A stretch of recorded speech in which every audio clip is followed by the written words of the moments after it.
Hi అండి అందరికీ. Welcome to the story time. ఇదైతే అంటే ఎంత సింపుల్ది పాయింట్ అనిపిస్తుంది, కానీ ఎంత ప్రొఫౌండ్ అంటే ఎంతో లోతుకి మనకి తగిలే స్టోరీ అన్నమాట.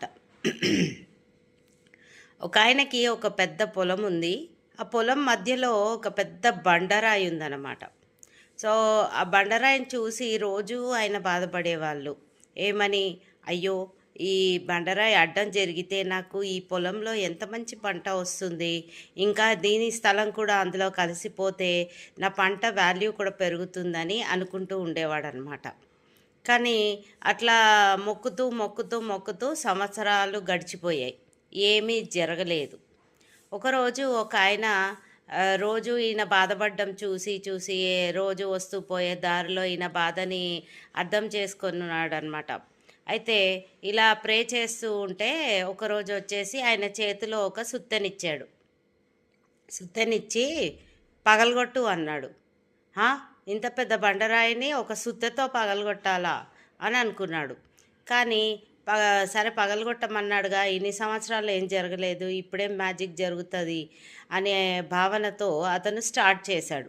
చేసి రోజు కొట్టడం, కొట్టడం, కొట్టడం మొదలుపెట్టాడు.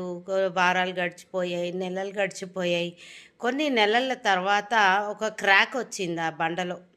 అప్పుడు అతనికి కొంచెం సంతోషం కలిగి ఆ క్రాక్‌ని కొట్టేస్తాడు. అదే ఇప్పటి పిల్లలనుకోండి, డ్రిల్లర్ తీసేసుకొని జేసీబీతో లేపేస్తారు. As simple as that. ఏ ఏజ్ వాళ్ళకి ఆ ఐడియాలొస్తాయన్నమాట. సో, మొత్తానికేంటంటే ఆ ప్రాబ్లమ్ సాల్వ్ చెయ్యాలి అంటే మనం యాక్షన్ తీసుకోవాలి. సో, అట్లా అతను బండల రాయిలో క్రాక్ చూసాక ధైర్యం వచ్చి మిగతావన్నీ కూడా తీసేసాడనమాట. అయితే దీని వాల్యూ ఏంటి మనకి లైఫ్‌లో? ప్రాబ్లమ్ పెద్దదా, చిన్నదా అని చూడకుండా ప్రతిరోజు మనం చేసే పనులు వెరైటీగా, కొత్తగా అండ్ యాక్షనబుల్. మనము నెక్స్ట్ 1 మినిట్‌లో ఏం చేయగలుగుతాం?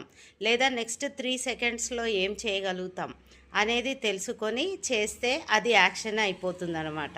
సో, దీనివల్ల చాలా పనులు మనం పోస్ట్‌పోన్ చేసినవన్నీ కూడా జరిగిపోతూ ఉంటాయి.